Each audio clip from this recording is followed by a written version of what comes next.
ముందుగా సనాతన ధర్మ కుటుంబీకులందరికీ కూడా శుభాభివందనాలు. ఈ రోజు నేను మీతో చర్చించాలనుకున్న ఆలయం హనుమాన్ జంక్షన్ ఆంజనేయ స్వామి వారి ఆలయ విశేషాలు ఈ రోజు మనం తెలుసుకుందాం. 5వ నంబర్ జాతీయ రహదారిలో ప్రయాణం చేసేటప్పుడు గానీ, ఆ జాతీయ రహదారి పేరు వినంగానే అందరికీ ఆంజనేయ స్వామి వారి తలంపు ఖచ్చితంగా మదిలోకి వచ్చే ఉంటుంది.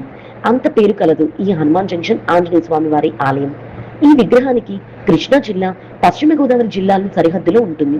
స్వామివారి పాదాలు పశ్చిమ గోదావరి, కృష్ణా జిల్లాల సరిహద్దుగా ఉంటాయి.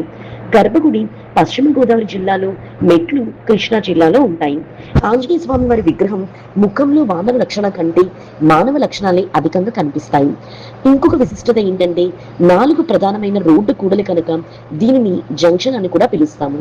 Eluru road, Gudivada road, Nuzvid road, Vijayawada road, ఈ 4 రోడ్లు కూడా ఇక్కడే కలుస్తాయి. స్వామివారి విగ్రహాన్ని 1938 సంవత్సరంలో ప్రతిష్ఠించారు. పూర్వం ఈ ప్రాంతాన్ని నూజివీడు జమీందారు శ్రీ ఎంఆర్ అప్పారావు గారు పరిపాలించేవారు. ఆయన తండ్రి శ్రీ మేకా వెంకటాద్రి బహదూర్ గారు 1938 సంవత్సరంలో ఇక్కడ ఆంజనేయ స్వామి వారి విగ్రహాన్ని ప్రతిష్ఠించారు. జమీందారు మేకా వెంకటాద్రి బహదూర్ హనుమాన్ జంక్షన్ ప్రాంతానికి వచ్చారు. అప్పుడు ఆయనకు విపరీతమైన ఆకలి వేయడంతో ఆహారం కోసం వెతికారు.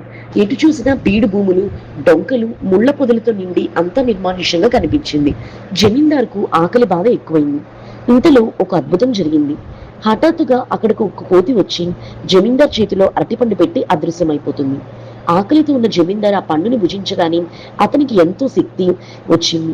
సాక్షాత్తు ఆంజనేయుడే కోతి రూపంలో వచ్చి అరటిపండు ఇచ్చి వెళ్లాడని గ్రహించి భక్తి పార్వస్యంతో చెంది ఆంజనేయ స్వామి వారి విగ్రహం ఇక్కడ ప్రతిష్ఠించాలని భావించారు.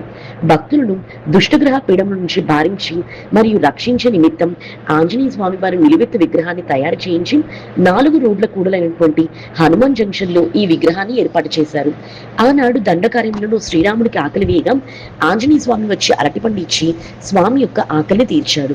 అదేవిధంగా ఈ జంక్షన్ లో ఆంజనేయ స్వామి రామ ఆగు ఇవిగో అరటిపళ్ళు అన్నట్టుగా ఆంజనేయ స్వామి వారి విగ్రహాన్ని ఆంజనేయ స్వామి గుడి ఎదురుగా రోడ్డు అవతల రామాలయాన్ని నిర్మించారు. మరి తెలుసుకున్నారు కదా హనుమాన్ జంక్షన్ ఆంజనేయ స్వామి వారి ఆలయ విశేషాలు. ఈ వీడియో చూసిన మీ అందరికీ కూడా కృతజ్ఞతలు.